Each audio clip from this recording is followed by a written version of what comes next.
Ya, senang sekali pemirsa Suara Jember masih bersama saya Ani Jamadi dan PLT Kepala DP3 AKB Kabupaten Jember Bapak Supri Handoko, dan kita masih menemani pemirsa sekalian untuk membahas topik yang menarik pada kesempatan ini, yaitu tentang masalah pernikahan dini di Kabupaten Jember. Ya, Pak Supri Handoko, ini kan tadi Ya, kita sudah banyak menjelaskan ya dan berbincang mengenai pernikahan dini apa menjadi penyebab, dan mungkin kalau boleh disampaikan juga kepada masyarakat tentang dampak ini Pak, agar ya, masyarakat di Kabupaten Jember khususnya lebih aware lagi bahwa ketika saya melakukan pernikahan dini atau memaksa anak saya untuk melakukan pernikahan di bawah usia, ada dampak ini yang tidak ya. main-main resikonya. Jadi kira-kira apa saja ini? Betul sekali Mbak Ani. Tadi di awal sudah saya sampaikan bahwa dampak dari pernikahan dini yang pertumbuhan tulangnya juga belum sempurna, serviknya belum terlindungi dengan baik, apalagi secara fisik, biologis, dan mental spiritualnya juga belum kuat, maka risiko yang paling fatal itu adalah kematian.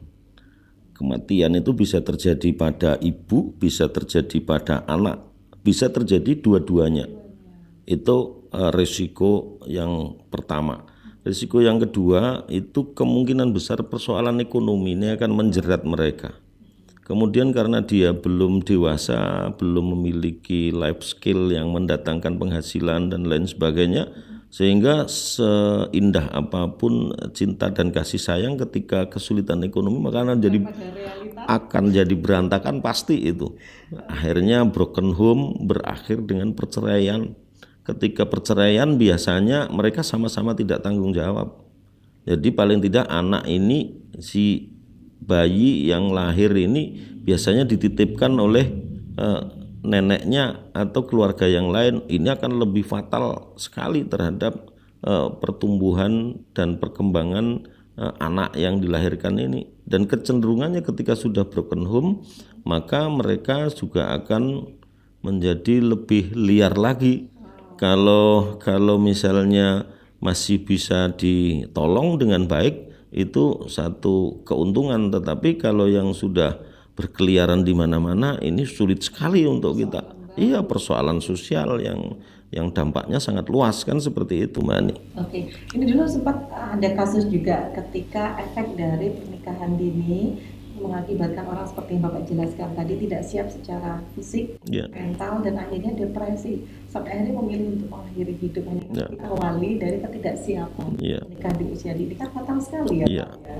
Jadi memang ada banyak hal yang ini ada PR kita bersama ya, untuk betul. bagaimana membuat masyarakat lebih aware agar tidak melakukan pernikahan dini, kan dampaknya seperti yang Iya, Bapak tadi jelaskan sangat-sangat membahayakan. sangat membahayakan, betul. Tapi Pak, kita kalau boleh mengingat beberapa waktu yang lalu di Jember ini ada peristiwa cukup menarik. Iya, Ada beberapa siswa di sebuah SMK, tepatnya di Kecamatan Pakusari Jember, iya, mereka membuat petisi iya, Presiden kita Pak Jokowi. iya, Isinya itu agar meminta untuk segera diadakan sekolah pertemuan tatap muka iya, untuk menghindari terjadinya ada siswa yang putus sekolah karena menikah ini iya, Pak. Berarti kan iya. mana yang menarik ini? Mungkin Bapak Sangat bisa menarik, itu ya. sangat menarik. Berarti di situ sudah ada respon yang sangat positif terhadap anak-anak terkait dengan bagaimana upaya pendewasaan usia perkawinan itu sendiri.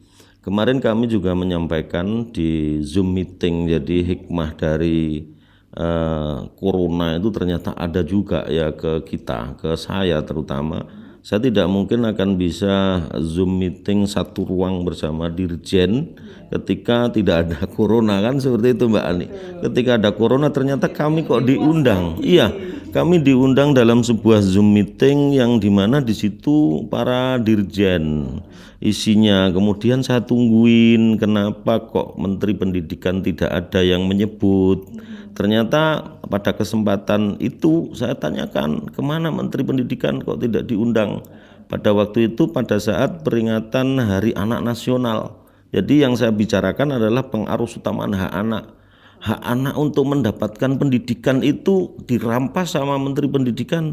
Kenapa tidak boleh sama sekali tatap muka? Ini ada persoalan apa? Pertanyaan saya seperti itu. Karena apa? Yang sudah setua saya itu masih ada WFO, WFH 50-50. Tapi kenapa anak sekolah yang konon anak-anak tidak mudah terinfeksi kok sama sekali nggak boleh sekolah? Lah itu dampaknya sangat luas kan. Ternyata selain saya yang protes terhadap hak anak untuk mendapatkan pelajaran di sekolah, ternyata anak-anak di Bersangkutan langsung. situ protes juga. Akhirnya kita juga ke sana. Kemarin kita ketemui mereka, kita ajak komunikasi dan lain sebagainya. Ternyata ketika dia libur terlalu panjang, kemudian sekolah dengan cara daring, tidak bertemu dengan teman-temannya dan lain sebagainya, mungkin orang tuanya juga melihat jenuh, ada kekhawatiran, itulah terjadi. Akhirnya dinikahkan. Dinikahkan lah, makanya dia protes. Tapi protesnya ini sangat luar biasa, sangat positif. Dan kemarin positifnya mereka kita sambut dengan satu tim kami dari DP3AKB untuk berkunjung ke sekolah SMK Ibu itu ya, sekolah Islam Bustanul Ulum yang punyanya kalau tidak salah Pak Kiai Hafidi.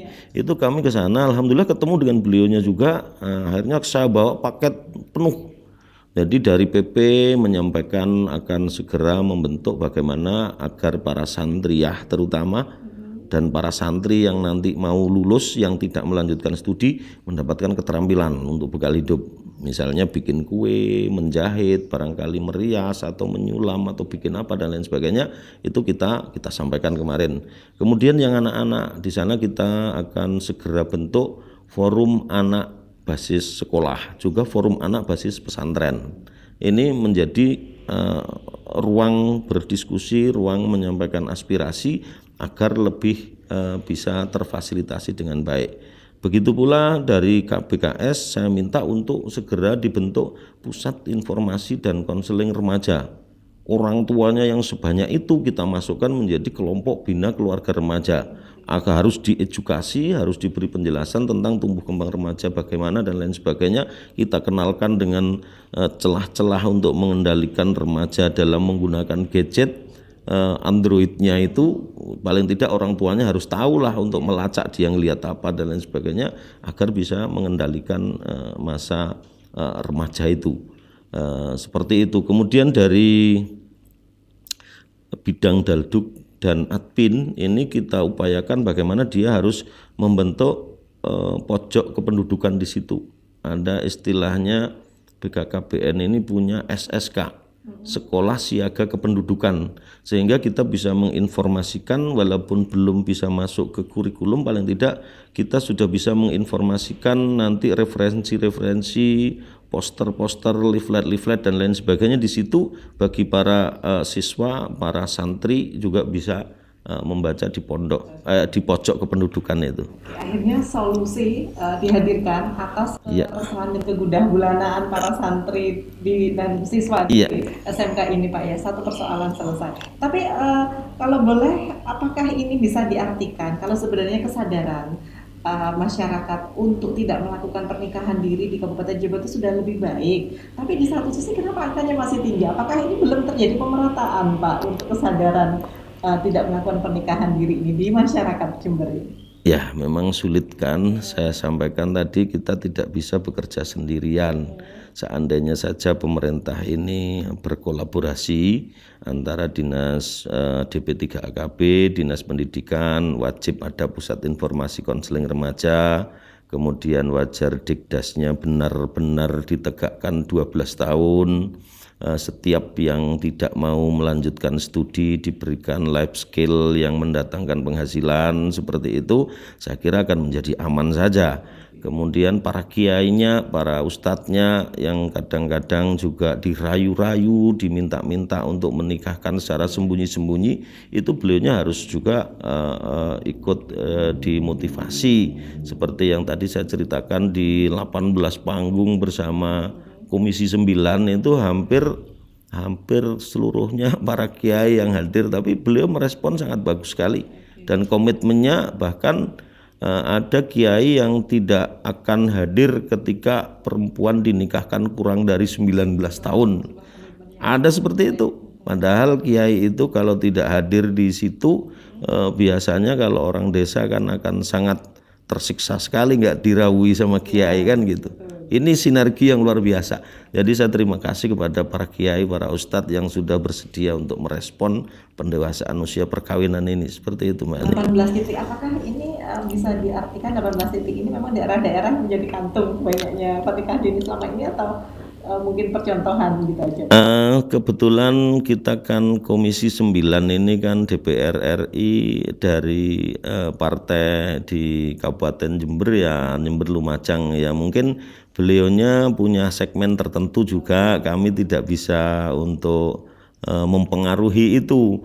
Akan tetapi ternyata di setiap titik itu menurut kami itu titik yang pas sekali. Memang di kantong-kantong, Diadakan riset gitu ya, ya. di kantong-kantong yang memang perlu perhatian serius terhadap persoalan pendewasaan usia perkawinan ini. Kalau menurut Bapak, untuk angka pernikahan dini di Kabupaten Jember yang cukup tinggi ini sebenarnya menjadi hal yang susah, atau sebenarnya mudah jika ada pihak-pihak mau bekerja sama untuk bisa menekan itu semua? Jika saja semua pihak itu bekerja sama, saya yakin akan mudah. Karena setiap sesuatu sesulit apapun kalau kita bersama-sama akan mudah. Tetapi sayangnya sampai hari ini kebersamaan itu masih perlu ditingkatkan lagi. Seperti itu Mbak Ani. Sudah mulai ada. Mulai ada. Tidak pesimis Iya. karena ternyata sudah ada beberapa pihak yang mau untuk Iya. menunjukkan komitmen untuk berkolaborasi, Iya. menuntaskan persoalan yang saat ini Iya. ada di Kabupaten Jember yang cukup krusial, tinggal memaksimalkan lagi. Iya. Seperti itu. Oke. Bapak, mungkin terakhir harapan Iya. yang bisa disampaikan terkait dengan agar di Jember ini tidak lagi menjadi kabupaten yang diidentikan dengan tingginya angka pernikahan dini di Kabupaten Jember, apa yang bisa dibawa ke masyarakat, pada pemerintah atau mungkin pihak-pihak yang terkaitnya juga. Silahkan. Gini ya, kami komitmen sekali dengan itu, Mbak Ani. Kami sudah bekerja sama dengan Pak Bupati, itu ada surat edaran stop pernikahan anak. Kemudian ditindaklanjuti dengan instruksi Bupati bahwa wajib untuk membentuk pusat informasi dan konseling remaja di setiap desa. Harapan kita kepala desa nanti, istri kepala desa, ketua tim penggerak PKK-nya menjadi bunda genre yang akan mengasuh remaja-remaja di desanya. Juga akan kita bentuk insan genre di divisi kecamatan dengan harapan Ibu Camat sebagai ketua tim penggerak PKK kecamatan itu mengasuh, mengajak teman-teman insan genre untuk mengadvokasi, mengedukasi para remaja yang berada di seluruh wilayah kecamatan itu. Juga kita upayakan dengan instruksi Bupati itu di tahun 2022 itu setiap desa wajib ada forum anak desa. Dengan forum anak desa ini harapan kita anak-anak akan terfasilitasi dengan baik, diikutkan dalam musrenbang sehingga aspirasi, kebutuhan dan hak-hak anak itu bisa terfasilitasi dengan baik melalui APBD juga. Harapan kita seperti itu. Oke, sangat kalau saya melihat ini sangat detail sekali. Yeah. Jadi benar-benar menyelesaikan masalah dari akar rumputnya, dari desa, dari kecamatan, dan itu langsung berhubungan dengan masyarakat.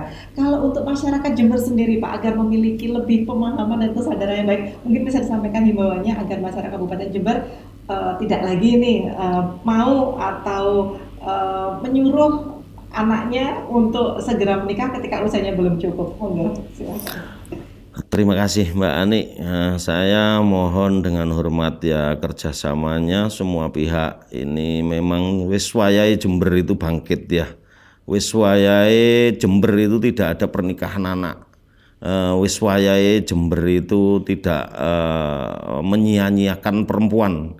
Wis wayahe Jember melindungi anak, dan wis wayahe Jember membangun melalui keluarga kita masing-masing. Sehingga kita harapkan para kiai, para ustadz, tokoh masyarakat, LSM dan lain sebagainya, terutama para remaja yang mau menyiapkan pernikahannya, harapan saya pelajarilah dulu ilmu pengetahuan dan keterampilan tentang penyiapan kehidupan berkeluarga yang sedetail mungkin, yang sejelas mungkin, sehingga tidak akan terjadi sebuah kegagalan seperti yang di masa-masa yang lalu. Seperti itu. Oke, luar biasa sekali. Yang pasti kita semua harus bekerja bersama-sama, Yeah. apapun profesi dan bidang pekerjaan kita, karena persoalan tingginya angka pernikahan dini Kabupaten Jember ini adalah persoalan kita semua, dan harapannya Kabupaten Jember tidak lagi menjadi daerah dengan pernikahan dini yang itu bisa menjadi pemicu persoalan seperti yang tadi banyak lebar sudah dijelaskan oleh Pak Supri Handoko ini.